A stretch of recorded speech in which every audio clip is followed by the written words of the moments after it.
Even when you feel slow, you can still go. Even when there's no hope, you can still go. I never answer to no, man, I still go. Go, go, go, go, go, go, go, go, go, go, go, go, yo, go, go, go. Hustle hard, hustle every single day. I'll be... Salut à toi qui me regarde à ton écran, j'espère que tu te portes pour le mieux et justement aujourd'hui on se retrouve pour une nouvelle vidéo où je vais t'expliquer comment perdre 10 kilos en 5 jours.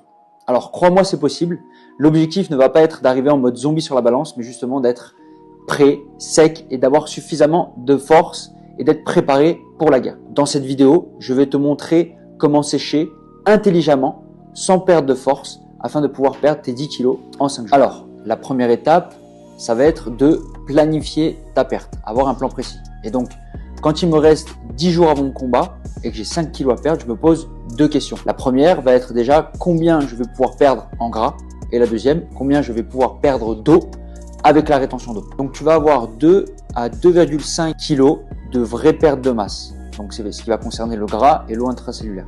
Et le reste, tu vas avoir à peu près 2,5 kg, 3 kg qui vont être perdus avec la stratégie de déshydratation. C'est-à-dire donc en coupant le sel avec l'eau qui va te permettre justement de pouvoir évacuer tout l'eau de ton corps. Donc ton objectif, ça va être justement de perdre un maximum, donc à peu près 500 grammes à 700 grammes par jour. Et sur les 2 derniers jours, donc pendant une semaine à peu près, les 7 à 8 jours, et sur les 2 derniers jours, justement, perdre toute l'eau qui te reste en coupant, en diminuant step by step l'eau que tu vas justement accumuler dans ton corps. Donc la deuxième étape va être de manger pour sécher sans s'épuiser. Beaucoup de personnes pensent qu'il va falloir réduire son alimentation pour perdre du poids. Or, c'est tout le contraire. Il est important de pouvoir donner la bonne alimentation à son corps, de manger suffisamment, de manière à pouvoir faire travailler ton métabolisme et de perdre justement du poids. Donc, je vais forcément réduire les calories et je vais surtout prêter attention aux nutriments que je vais apporter à mon corps. Je vais réduire justement les glucides sur 5-6 jours.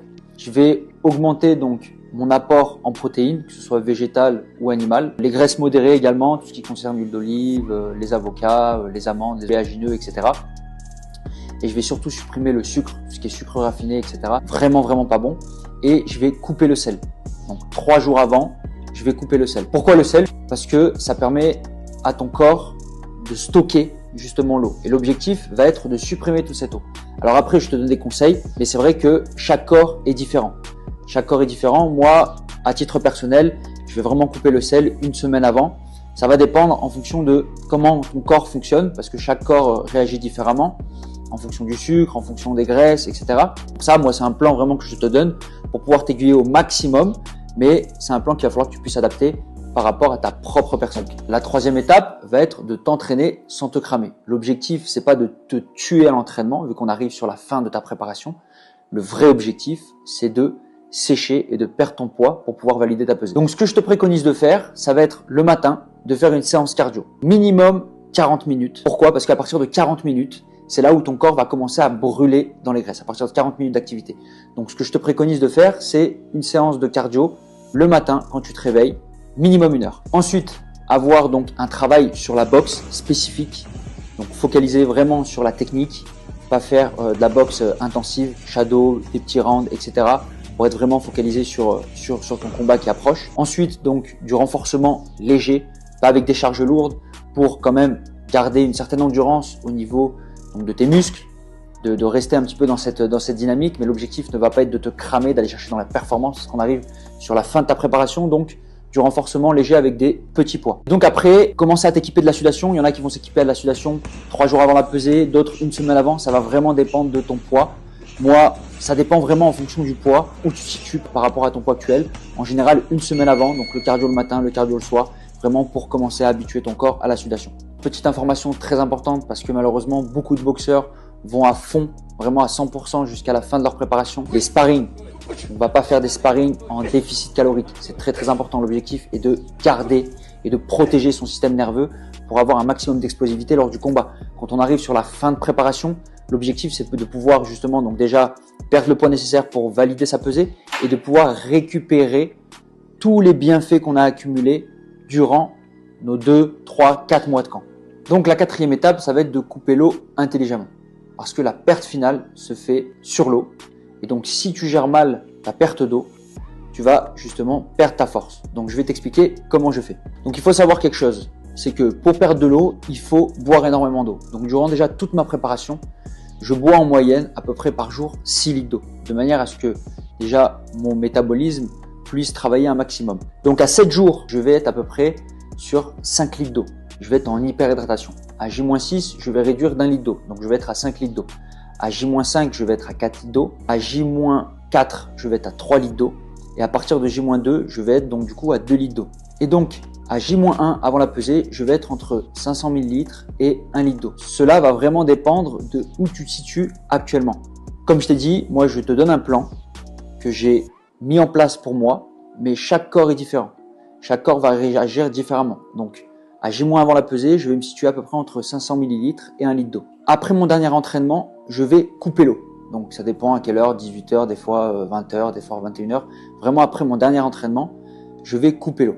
Et donc, je m'assure, avant de me coucher, d'être à peu près entre 500 grammes, voire 1 kg au-dessus de mon poids, du poids que je dois faire. Dans l'idéal, ce que je fais, la majeure partie du temps, c'est que je fais en sorte d'être au poids avant de me coucher. Parce que, en fait, la nuit, ton corps va travailler, ton métabolisme va travailler. Donc, quand tu vas te réveiller, tu vas automatiquement perdre encore du poids. En sachant que tu as coupé la nourriture, que tu as coupé l'eau également, ton corps va énormément travailler et va perdre. Donc, si tu peux t'arranger pour faire le poids avant que tu dormes, c'est le top parce que comme ça pourra te permettre de pouvoir boire un petit peu, de réhydrater un petit peu ta bouche avant d'aller à la pesée, au moment où tu vas te réveiller. Avec la méthode que je t'ai donnée, je peux justement perdre entre 2,5 et 3 kilos sans avoir un impact sur ma force. Alors après, avec la sudation, ça va dépendre aussi d'où tu te situes. Il m'est arrivé des fois, en un running, en 1h30 à peu près, d'activité physique, de perdre 3 kg d'eau. Cela va vraiment dépendre aussi de comment tu réagis, de où tu te situes par rapport à la température. Il y a beaucoup de paramètres à prendre en place. Mais avec la méthode que je t'ai donnée, tu vas pouvoir justement perdre à 2,5 jusqu'à 3 kg d'eau sans avoir un impact sur ta force. Ensuite, la 5e étape va être de garder ta puissance. Le plus dur, c'est la perte de poids. Et donc l'objectif va être justement de garder ton mental, ta puissance et ta lucidité. Et ça, c'est vraiment une question de timing. Donc pour ça, il va falloir que tu priorises le sommeil. 8 heures de sommeil minimum. Le repos, très très important pour tes muscles, pour ton mental, pour ton corps. C'est super important de manière à ce que tu puisses arriver à 100% le jour du combat. Ensuite, des suppléments alimentaires si tu en as besoin, électrolytes, BCA pour la régénération des muscles, si besoin. Attention, pas de jeûne extrême ou de coupure de glucides trop tôt.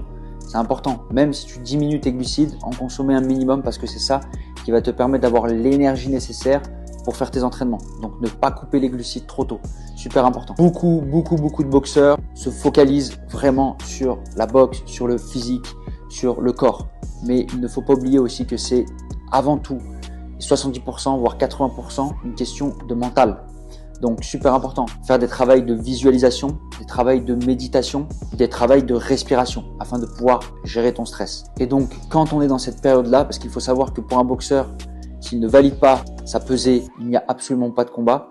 Tout est calculé, focalisé tous les jours sur la pesée. Donc, combien tu fais actuellement pour réajuster ton plan? Est-ce que tu peux te permettre de boire un peu plus? Est-ce que tu dois couper un peu plus les glucides? Voilà, vraiment en fonction de ton corps, c'est super important. Donc tous les jours, tu te pèses, tous les matins, tous les soirs avant que tu te couches, tu calcules, tu fais un plan, tu mets un tableau en place de manière à ce que tu puisses savoir et voir l'évolution aussi de ton poids, etc. Tout est calculé, tout est mesuré, c'est hyper important. Rien n'est laissé au hasard. Et donc pour finir, je vais te donner plusieurs erreurs à ne pas faire qui justement ruinent ta perte de poids, qui ruinent ta sèche. Premièrement, faire du travail cardio à haute intensité. Ça va avoir vraiment un impact sur ta masse musculaire. Couper les glucides trop vite, ça va t'amener à une fatigue mentale. Faire très attention à ce point-là. Ne pas dormir assez. Donc ça va te permettre du coup de stocker plus parce qu'il faut savoir que pendant la nuit, ton corps travaille. Donc faire bien attention à tes temps de repos. Ne pas dormir trop tard, ça c'est super important. Ensuite, donc arrêter de boire trop tôt. Tu peux avoir un risque de crampe et donc une perte de lucidité. Faire attention aussi de bien jauger ça. Perdre 5 kilos en 10 jours, c'est un art. Rien n'est laissé au hasard. Tout est planifié. C'est super important. Et si tu veux être sec, rapide et explosif et confiant sur le ring, c'est important de mettre un plan en place. C'est totalement possible, mais pour ça, c'est pas improvisé. Donc, mets bien un plan en place. En tout cas, j'espère que cette vidéo t'a plu.